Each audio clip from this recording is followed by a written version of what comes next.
So for those of you not aware, I helped cast the ESL Community Cup for Total War Warhammer today, alongside Blademaster and Achilles.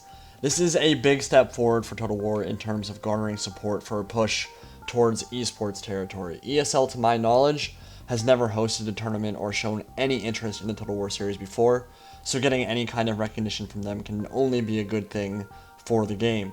Some people were hesitant or even upset that a tournament was being held so early for Warhammer, with there being balance issues and a kind of wonky metagame currently revolving around general sniping and the lore of death, but honestly, I think putting it on stream and getting a solid viewer base to watch it put some pressure on Creative Assembly. Pressure to dig in and worry about multiplayer patching, to worry about multiplayer balance. There are obviously people interested in the multiplayer side of Total War, and a lot of people who see esports potential as the series moves forward. We had 886 concurrent viewers on stream today on Creative Assembly's Total War official Twitch channel, and that viewer base was pretty stable for 3.5 hours.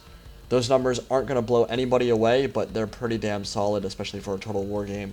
So we've had a few tournaments like this before, namely the Dignitas Invitational tournaments, but CA didn't really ride the multiplayer hype after those tourneys, and maybe for good reason, because Rome 2 Emperor Edition, let's be honest, wasn't really designed to gain traction for an esports push.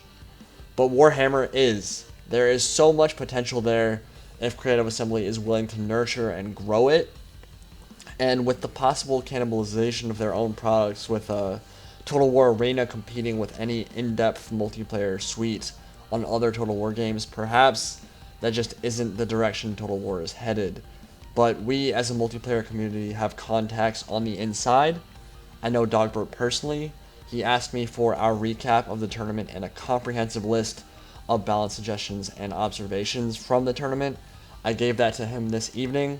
I called in Duck and Achilles, and I spent 2 hours working with them on getting a list together and formatting an email to send to Creative Assembly.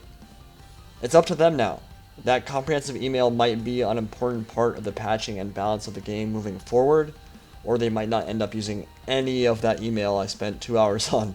But the fact that Dogbert asked for it gives me the impression that they're listening and understand our concerns and plan on addressing at least some of them moving forward. So now, let's be clear, when I say a push towards real competitive Warhammer or esports, let's be honest, this game series will never reach the ubiquity or popularity of series like Overwatch, like League of Legends, like Dota 2. It's never going to happen.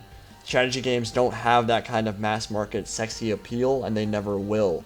And ultimately, I'll settle for a fun and interesting metagame that rewards skill and tactics and good micromanagement if esports just isn't in the cards.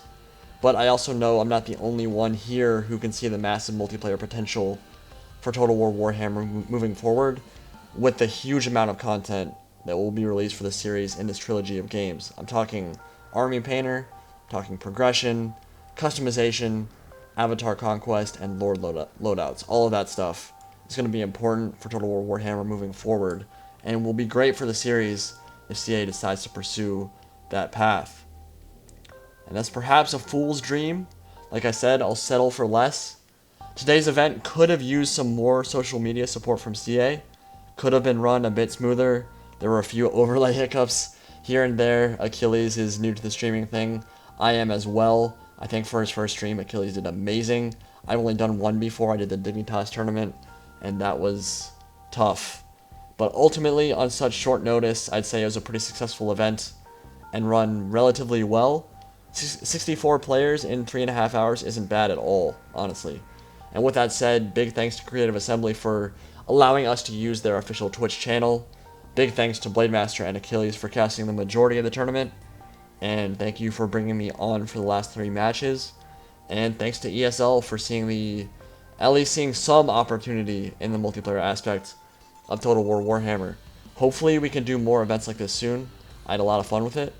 But the game you're about to see is Game 2 of the semifinals between Jevanko and Houseplant. It's pretty representative of the current metagame, but I think it'll only take some tweaking and a few new implementations to get multiplayer into a pretty decent spot. I think the balance right now currently isn't anywhere near as bad as some people would have you believe, and I'd also be willing to share my balance suggestions and observations in another video if that's something people would want to see from me. But either way, this Jevanko and Houseplant Game 2 match of the semifinals was very interesting, in my opinion anyway. I enjoyed casting it. It was a fun stream. Hope you guys enjoy watching it, and I'll see you all in the next video.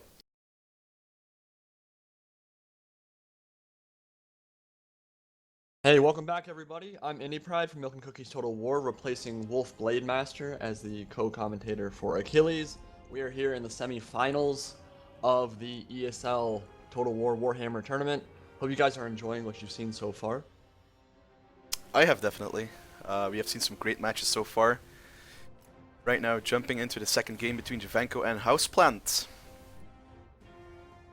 And let's get into it. So it looks like we're going to be having another Empire versus Vampire Count matchup. It looks like it. Two of the strongest factions in the game right now. Have we seen any Bretonnia or We have seen Bretonnia in the first game. We had ODM. I can't remember his name. Let me check it really quickly. It was Agony Duck versus Nurbis from the OBM clan, and he actually defeated the Greenskins with Bretonnia. Duck won with Bretonnia or the other guy? Duck was with the Greenskins, and he lost. Wow. That was a great game. Sounds hype. Okay.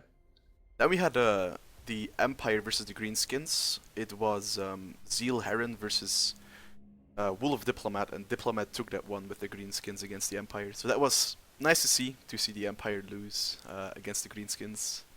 But no chaos so far? No chaos so far.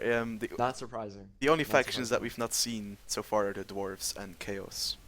No Dwarves either? No Dwarves either. That's interesting. Dwarves, I think, are certainly mid-tier at worst. Definitely not a bad faction at all. I'm surprised no one's played them. Yeah, because I think they can be very versatile at some point. Like you have so much to work with. You have the miners with blasting charges that are insane against Greenskins, for example. Yeah, I think the cap on same unit. There's a cap of 6, right? Yes, there is a cap on 6. Unit. Yeah, that would definitely limit what the Dwarves are capable of doing, because obviously we've seen your builds with the Dwarves before, long beard spam, that kind of thing. That can be really potent. It's harder to field or to spam Dwarves if you're not bringing like more than 6 of the same unit. So yeah, that might be why we're not seeing them. But yeah, Dwarves are a good faction. You get a Runesmith buff in there, 44% damage negation to all damage sources in an AoE. Very, very potent stuff. I guess we're not going to be seeing them because Vampire Counts and Empire are so strong. Yeah, they're definitely the strongest factions in the current meta. Yeah. It's like we're waiting for the players to load into their games. And this map, man, they're... Like, what I find with the maps for Total War Warhammer, you have your battle map where you can fight, but then there is so much stuff surrounding it that you actually don't get to see in battle. I was actually pretty happy with the map selection we got for Total War Warhammer. I think that there are a lot of really cool looking maps and a lot of variety. But yeah, I do agree that a lot of the eye candy stuff is outside the map. But on a map like this, that's fine. Like, there are some interesting terrain features. You can use these rocks in the center to block charges and kind of seal off your flank, that kind of thing. So, and there's some elevation line of sight issues here, so it's not a completely flat map. It's not Nemo Chichena from Rome 2. Thank so we're Lord. gonna be able to see some tactics there. Yeah, people love Nemo Chichena on Rome 2. I was never a fan. I was not into the whole completely flat map with no terrain features whatsoever. I think terrain's an important part of any multiplayer component in Total War. It makes battle so much more strategic and interesting when you have to worry about what's actually going on the map. Yeah, exactly. I mean, if you look at competitive games in Shogun 2, for example, you barely see rice fields. It's mostly on these nicely balanced design maps where you really need to take a look at the terrain and how you're going to go about on deploying your unit. Yeah. In any case, the players are deploying. Looks like they're almost ready. Anypride, why don't you go over the Vampire Counts army? Have you guys been doing it when they're in deployment? Is that fine? Yeah. I'm Okay. not assuming that they're stream cheat. Yeah.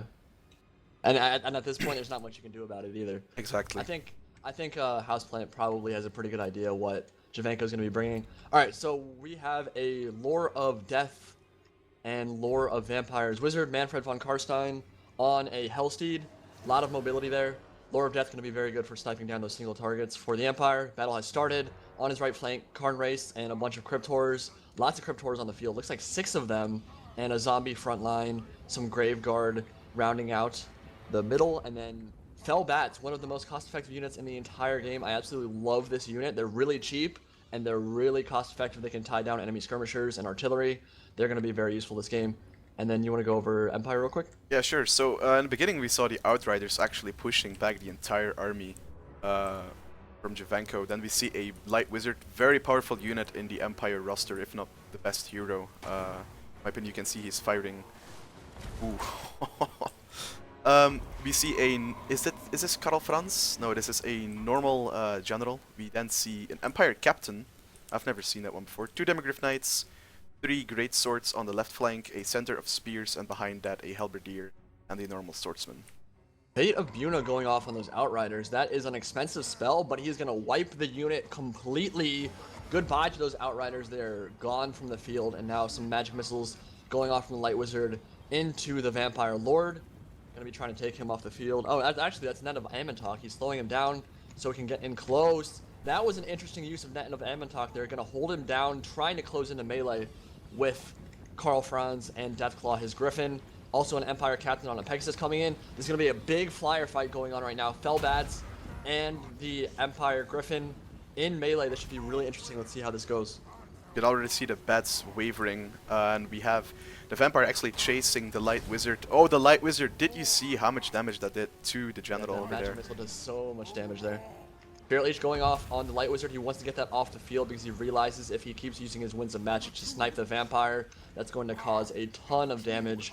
Probably kill the Lord. So yeah, he's going to be Spirit Leeching this Light Wizard, trying to get him off the field. But that means that Karl Franz and Deathclaw are not going to be getting Spirit Leeched, which means they're going to absolutely rip apart these Fell Bats. And the flyer advantage for the Vampire Counts is going to quickly dissipate. Yeah, that means there will be no bats to disrupt enemy formations or stop charges.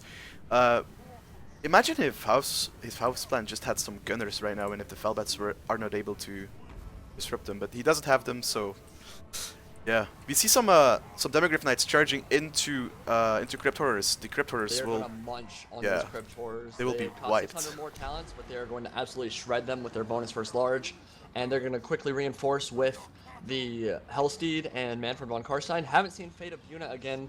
Might not have the Winds of Magic for it yet, but he definitely wants to be sniping those Demigryphs because otherwise they're going to be ripping through his main line. Oh my His low god. is so low. Magic Missile's doing so much damage to the Vampire Lord, and in the back, Fellbats are still tying down Karl Franz, which is good, but again, it means that he's going to be losing around 900 talents worth of troops, not getting too much out of it except tying down the Empire Lord, and he's going to have to be very careful with Manfred or he's going to lose him, and if he loses Manfred, lots of crumbling on the main line for sure. Yeah, for sure, and we saw the Crypt Horrors charging into the main line, into the Spearmen, into the Halberdiers. The Halberdiers actually going to do a very nice job against the Crypt Horrors, hopefully. And we have a Swordsman in reserve. Not sure when he wants to use it. I think he needs to use it on the right flank, which is what he's doing right now. General still very low for Jevanko. And another cast. Oh, wow. That didn't do any damage.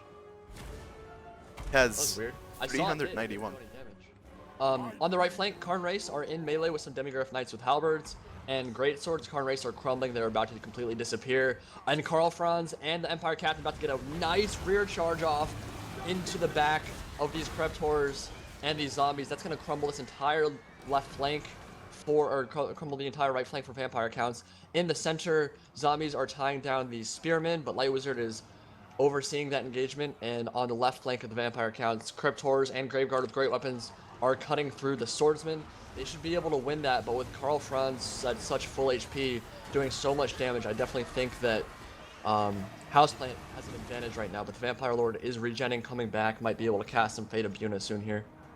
And we can see that he is pulling back the Light Wizard out of the range from Manfred. Just to make sure that he doesn't get Spirit Leech, that he doesn't lose the Bright Wizard. That would be a shame. We see the Halberdiers tanking it out against the Crypt Horrors. They're actually taking a very long time taking out the Halberdiers. Yep, and Red Fury going off on the left flank for Vampire Counts. Crypt Horrors getting plus 18% armor piercing, plus 18% charge bonus, and plus 18% to their stamina. And that is going to be enough to break the right flank of the Empire. Vampire Lord is at 35 HP. Look at how low he is. And he's gonna die now. He died. Oh, he's down. That's it. Okay, that's gonna be really bad. Yeah, that's gonna be game. This is That's crumbling all game. across the line. Yeah. GG. Instantly. Really good play from the Light Wizard from Houseplant, making sure to shut down Manfred, making sure that Hellsteed couldn't get in close and cast his buffs and Fate of Buna the important targets.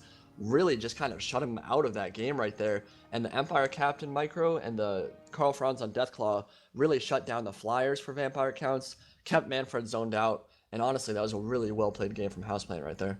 Yeah, definitely. And he takes it back, man. It's 1-1. Last game, and the tiebreaker between Jevanko and Houseplant is coming soon. We see actually lots of kills on the Empire Captain. I've never seen the Empire Captain before in a tournament. It's a good unit to buff your guys. It's a good unit to just get in there, get stuck in, and help you win flying engagements.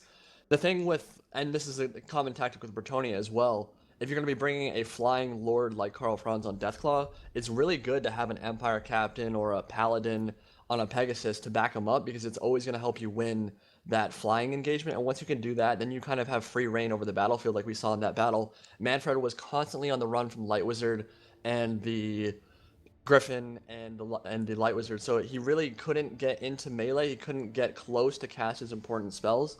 Kept him completely zoned out, and that allowed Empire to just kind of control the pace of that engagement, get some hammer and anvils off the Empire Captain into the back of the main line, and zombies just crumbled. And as soon as Manfred went down, that game was over. Do you think that the spell in the beginning against the Outriders, a very expensive spell which cost like 13, I think, do you think that that was a waste? Do you think Yeah, that could have been used to Spirit Leech the Bright Wizard 2 times or the General?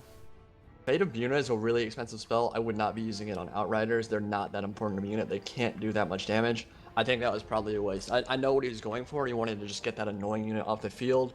Wanted to make sure that his flyers and his zombie frontline and stuff weren't getting shot.